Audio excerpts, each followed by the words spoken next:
This team is beyond frustrating. Night after night after night. I'm so sick and tired of this shit where we look like we are one of the best teams in hockey. We kick some ass. We look like we're going to go on some sort of a run here. And then everything just goes back to reality and you realize this team is just not good. You just realize that this team sucks.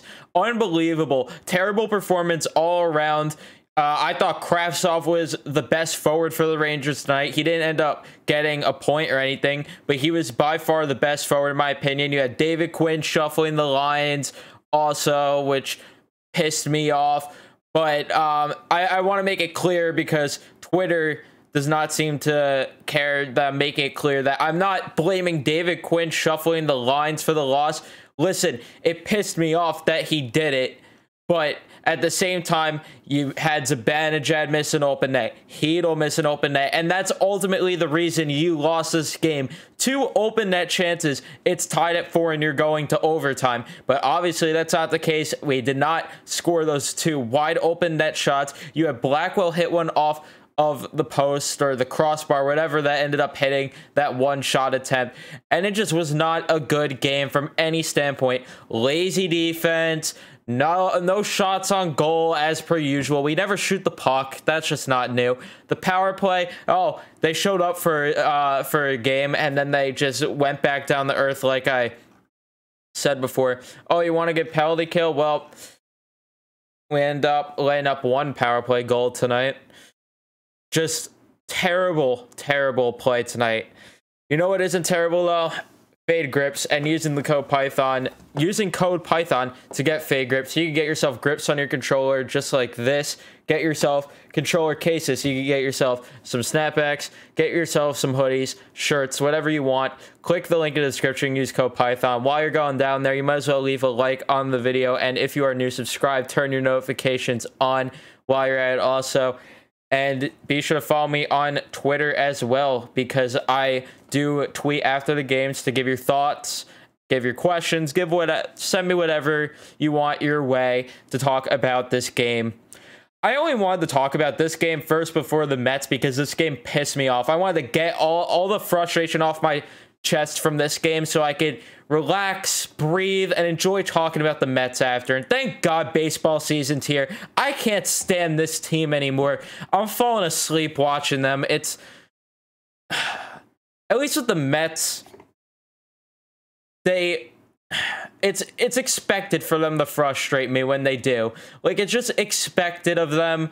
Where with the Rangers, I got so used to them as a child growing up, watching them go on playoff runs, go to the Stanley Cup, go to the conference finals a couple times, just make playoff runs.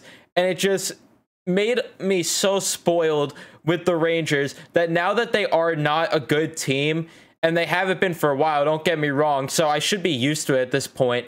But the fact that the way they ended last year, and with how enjoyable they were to watch at the end of last year down the stretch, it's just embarrassing that this is how you're playing now. Like, it just really is embarrassing that you're playing like this at this point. It's sad that even if the Rangers win every game, I don't think they make the playoffs. Like, there's no shot they're winning every game. You get up to 77 points if you do. I did the math before this. There's still a chance you wouldn't even make the playoffs by winning every single game at this point. And, like, mathematically, yeah, they could technically, but it's still just such a tough hill to climb. You still have Boston who has games in hand on you. You got Philadelphia, who's ahead of you because they ended up getting a point tonight against the Islanders, who the Islanders not doing us any favor. I'm sure they won't do any favor for us tomorrow. They'll probably kick our ass. It's just unrealistic. And for a team that played the way they did at the end of last year, excluding the bubble, we are not going to talk about that. But the way they played, you guys know what I'm talking about, from January to March, that was some of the most fun. I never have had so much fun watching hockey, or at least it's been a while since that. Ever since the Rangers have been a rebuild, that was the most fun I've had watching hockey. And that's just what the expectation was for me going into the season. Clearly, I was wrong, and it's just so frustrating, the inconsistency.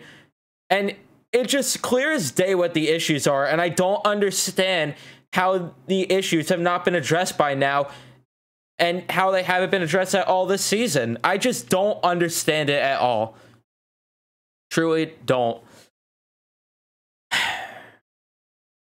First period, they let up a goal to Zorna, whatever his name is, Sahorna, whatever his name is. They let up a goal to him, Sista Peterson and Letang there, and you just sensed it coming. They were not shooting the puck. Pittsburgh was cooking them all the first period, and then Quinn ends up switching the lines. It didn't really work too well, in my opinion, and it kind of was proven that it didn't work because the lines ended up going back to normal at some point, and then we ended up scoring a goal 5-on-5. The Rangers only had one 5-on-5 goal tonight. Only 24 shots, by the way. Yeah, shocking. The officiating, by the way, in this game was garbage. Yeah, it's not an excuse because the Rangers were that bad tonight, but I just got to say, the officiating was garbage. As funny as Wes McCauley could be sometimes, he is not a good ref. He just is not a good ref at all. Too many garbage calls throughout this entire game. Way too many. Blackwell ends up scoring 2 minutes into the second period on a power play goal. So the power play showed up for once at least tonight, but other than that, they were pretty quiet. But they sucked before that. Like, leading up to that goal, that power play was brutal to watch. But thankfully, they end up cashing in from Buchnevich and Kakko. Sorry, I have a little bit. I cannot talk right now because I have a little bit of a headache. Sorry. But then, only in about a minute after, Chris Letang buries one, and it's 2-1. And you just knew. You just knew it was this game. Then Rodriguez scores later in the second. Just on the power play. And I'm pretty sure that's one. Yeah, that was the one where Brendan Smith, I don't know how the Penguins ended up with a power play on that Brendan Smith sequence of events there. I'm pretty sure it was with Lafferty, but I don't know how they ended up getting a power play out of that, but it was just absolutely ridiculous, like I said, with the officiating. Then the third period, everything was quiet. Like, the Rangers just were not generating any sort of offense. The third period then comes rolling around. Zucker gets a goal, and the defense just lets him walk into the slot. Let him just have a field day. That's what they let him do. They just let him get wherever he wants. Trouba, I don't know what he was doing there. He was looking off in the space or something. Does literally nothing to stop the play, proving why he's a waste of money still to this day. And Zucker ends up scoring the goal. By the way, with that Blackwell goal, I wanted to mention that what have we been talking about all year here on the channel? What have we been talking about all year? The fact that the Rangers don't get in front of the net to score goals. What did Blackwell do to score that goal? He got in front of the net. What did the Rangers do last night to score? They got in front of the net.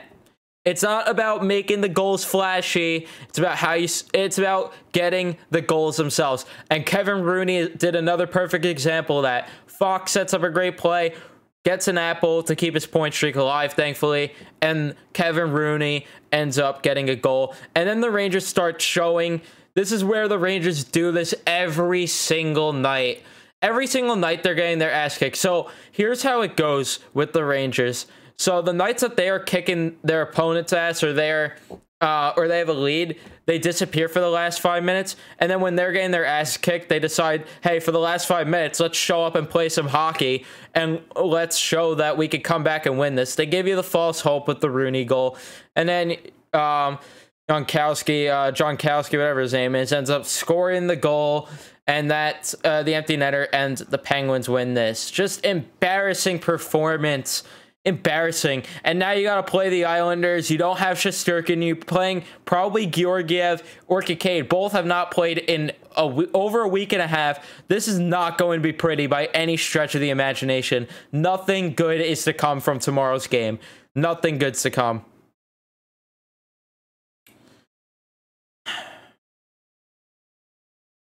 The one thing I can't complain about is the fact that the kids at least got more ice time. And you saw what happened when they did. they got opportunities, like we mentioned all the time here. Kravtsov got way more ice time than he usually would. And they started him off with Brett Howden. That obviously wasn't going to work. I feel sorry for the kid. He got great chances tonight. I thought Lafreniere played well. I thought the kids showed up. It's just that the top six just wasn't there. Hedl, though, has to bury that that shot on that empty net, though. That was absolutely stressful to watch, and that pissed me off. Truly pissed me off. I just want to know what it's going to take for, like, when is there going to be any sort of consistency with this team? We are the definition of a 500 team. We truly are. Like, one night we look like we could be a playoff team and we deserve to be a playoff team. And then there's other nights where we just look like shit.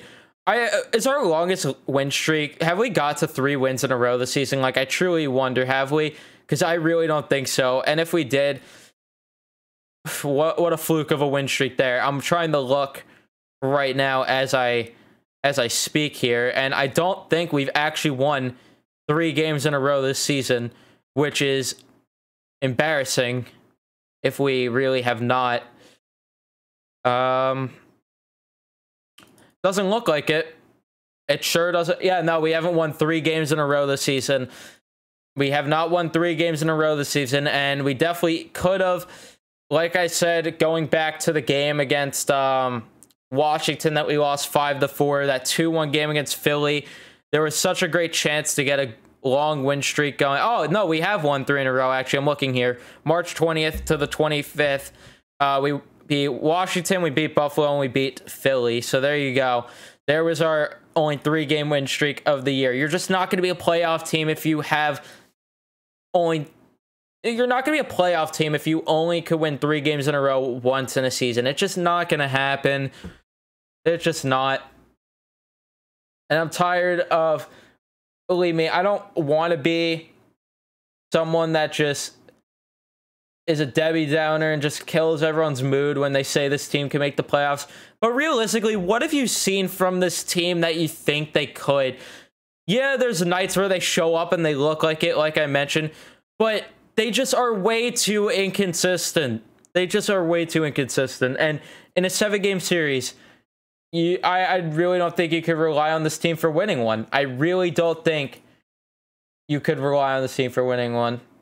A 7-game series. Georgiev, by the way, confirmed against the Islanders for tomorrow. That does not surprise me. I'm actually going to tweet that. Sorry, just wanted to quote tweet that and say no surprise there because I called that one. But yeah, let's get into Twitter. Speaking of Twitter, all right, here we go. New York Style 24 says fuck. Yep, that's a reasonable word to use. That's appropriate to use for tonight. Says, but you think Georgiev starts tomorrow? Yeah, Georgiev now confirmed. But even before then, I said that Georgiev was going to start tomorrow because of the matchup, because of the numbers against the Islanders that he has, and because he got a shutout earlier in the season. But I'm still worried throwing Georgiev in tomorrow. He hasn't played in 2 weeks. I think it's actually been more than 2 weeks at this point since he's played a game. When was his last game, actually, now that I am trying to think about it here? I think his last game was against... was it against Washington? I think so. March 19th was his last game. So it has been... Has it been longer than I thought? Wow, so tomorrow is approaching 3 weeks. 3 weeks since Alexander Georgiev has played a game, and he's getting fed to the wolves tomorrow. He is going to be... tomorrow, I don't even want to think about tomorrow. Tomorrow is going to be a nightmare. Tomorrow is going to be a true nightmare, and obviously you don't want to do that against your crosstown rival, but at least we're going to be able to expect it. You're feeding him to the wolves tomorrow, and oh man, it's just not going to go well. I don't understand the logic not playing Georgiev against Buffalo at all. I really don't understand that. I know we lost against them, but come on. I don't understand. I just don't. Really just don't. Next question comes from Will Cohen. Thank you for sending in the question. First time sending one in, so I do appreciate that. Why are they so damn inconsistent? Like I've been saying all video. That's what I've been saying. Like, it's just, I've never seen a more 500 team since the Rangers. I've never seen a more 500 team in my life, is what I mean to say, until David Quinn came in as the coach. This team has just been mediocre ever since the Rangers, or ever since David Quinn has been hired by the Rangers. It's just inconsistency. And then we finally found some consistency, and you thought maybe Quinn was actually showing flashes of being a good coach. Even then, I didn't like the way he was deploying Kakko last year down the stretch even. But at least the team was showing consistency and winning on a nightly basis. Now, garbage. You're garbage. And it's just pure inconsistency night in and night out. And like I've been saying all video, you can't trust that in a 7-game series. You just can't. So even if this team did make the playoffs, I would not want to watch it. I truly would not. NYR10 says, why do you think they played Igor today and did save him for tomorrow against the Islanders when the Islanders are better? It all has to do with the matchup for Georgiev, like I've mentioned. It all has to do with the fact that Quinn's looking at the stat sheet, the number sheet, and saying, hey, Georgiev has better numbers against the New York Islanders. We're going to throw him in against them. But it's just, you're feeding him to the Wolves here. You're leaving him out there in a bad position where the team does not look good defensively and hasn't over the past few games, and you're feeding him to the Islanders. It's just not a recipe for success. I don't see anything good coming from tomorrow's game, but I understand why Quinn did it, but it's just not going to go well, because he should have got a start against Buffalo to at least get the rust off a little bit. But it is what it is now. I hope you guys did enjoy this video. Be sure to leave a like, subscribe if you're new. Let me know what you think is going to go down tomorrow. Be sure to comment what you think, and comment how you're feeling after watching the video. I hope that I help you guys, you know, relieve some stress a little from this, and just, I hope this is helpful to you guys. So be sure to comment your thoughts and everything. Like, subscribe, like I said, and I will see you guys in the next one. Have a good night, everyone.